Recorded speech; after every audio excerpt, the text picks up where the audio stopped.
Dashcam mo na din siya na high quality. Kumbaga parang bumili ka ng isang device na inilagay mo sa isang maliit dyan, hindi na kalat-kalat. You don't need to put cameras now. Left turn po tayo, left turn. Hoy, sana all kumain na dito. The viral coffee yun nandun Marami nang kainan dito ngayon Again, ito po bawal pa pong pumasok, sarado. Okay, bawal. Uwi na. Road close. Okay na, malapit lang. Di mo naman kasi ramdam na malayo kasi maganda yung lugar. I-enjoy natin yung view ngayon.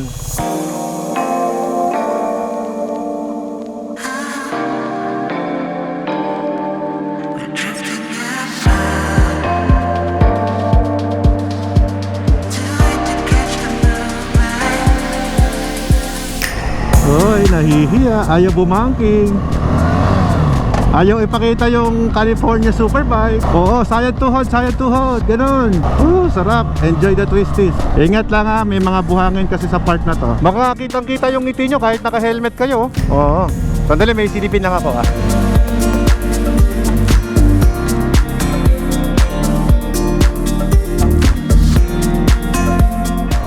Kapag tagsibol tayo pumunta dito, green makikita nyo lahat dyan. Kung pupunta ka ng bansang Africa or Namibia, ganyan din po yung mga kulay talaga na makikita mo. Yung vibe nyo ngayon, para kayong nasa Namibia. Yan yung dating kasi pag nag-ride ka sa Namibia, ganyan din ang view.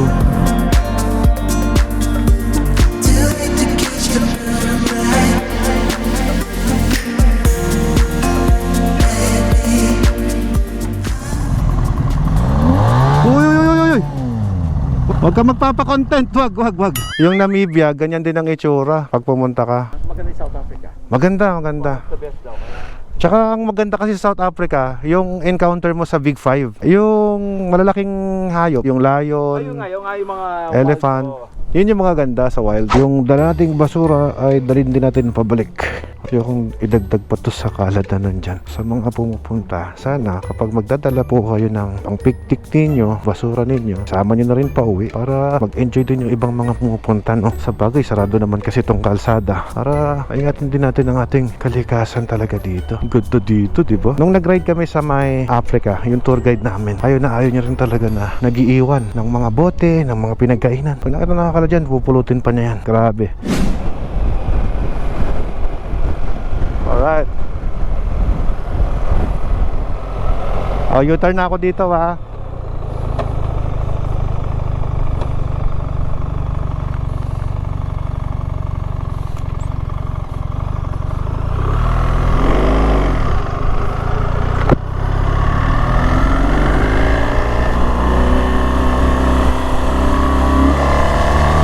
Incoming. Yes. U-turn kayo, U-turn.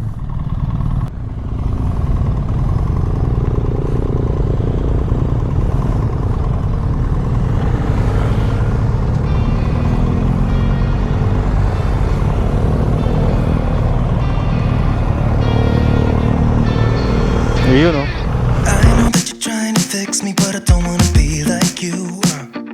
If you wanna take it back to the 50s, maybe I'm not the guy for you. You're dying not to work, but work until you die, you know that's true. Have you thought it through? Cause you love to tell me what to do. Say no, I'm not like you, I don't think that you get it. You should go and get out, I'll make you regret it. Someone like you should worry about. Maybe your two's upside down, and I'm not like you, I don't think that you get it. I don't wanna put on a smile, everybody expects me to. So you can keep your suit and your tie, gotta hope that it strangles you. Yeah, I do. Your body said you don't need to impress the ones you hate, that's so f***ed up. Cause everything you own just ends up owning you. So dear society, you suck. Say no, I'm not like you, I don't think that you get it. You should go and get out, I'll make you regret it. Someone like you should worry about. Maybe it's you who's upside down, and I'm not like you, I don't think that you get it. Ooh.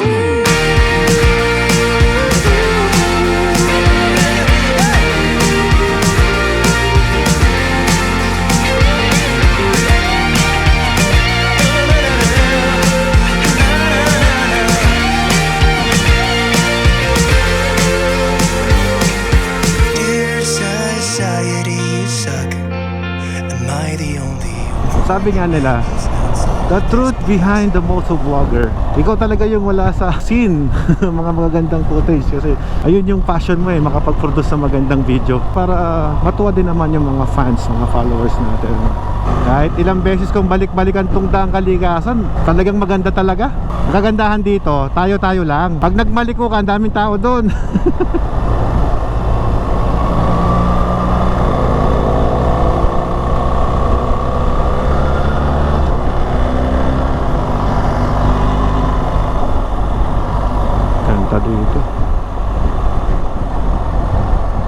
Dito may mga solar powered na rin sila.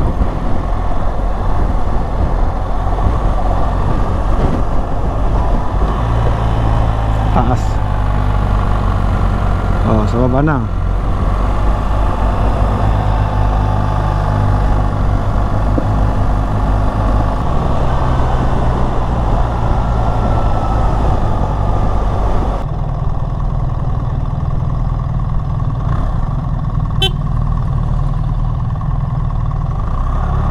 Ganda rito, oh, para silang nagkaroon ng drying station, di ba? May palaya. Maganda rin sa mga nagbibilad, responsible din sila kasi yung mismong kalsada hindi nila binilaran. Sa gilid lang talaga sila. Buti lang maluwag yung kalsada. Dito sa Daang Kalikasan, karamihan dito nag-ooperate lang yung mga kainan dito paghapon na.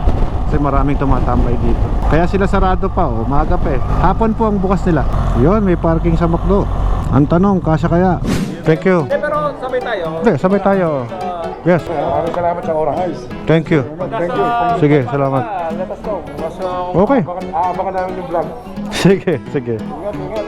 Thanks. Boss, correct pa rin tayo para yung sa Brad, baka may magawa tayo ano. Yes, oh. Thank you very much. Thank you. Oo. Thank you. Salamat, salamat. Oh, malapit na rin ako mag-change oil. So bago mag-boss Ironman, kailangan magpa-change oil na ako. Baka sobrang na to, ah. Oh, malapit na. 975 kilometers. Oh, sakto. Last ride ko to. Tapos maintenance tayo, change oil. Ganda rin tignan eh, no? Kapag lahat eh, iisa kayo ng motor eh. Iisa rin kasi yung pagod ninyo eh. Ayos din kasama yung mga grupo na BMW GS Owners Pampanga.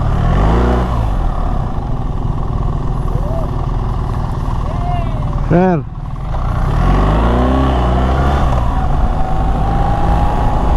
ayun na, lumabas na yung sinasabi kong service due. Sakto, 1,000 kilometers na yung tinakbo ng GS natin. Tama-tama yan. Ipapaservice natin sa Pampanga bago mag-boss Ironman. Thank you. Sige, sige. Tawagan na lang. Ingat. Diretso lang po kayo, left, right turn pagdating sa crossing. Ingat. Ingat kayo, malayo pa biyahe. Bye-bye, bye-bye. Sige, Kuya Joy. Sige, keep in touch. Sana nag-enjoy kayong lahat.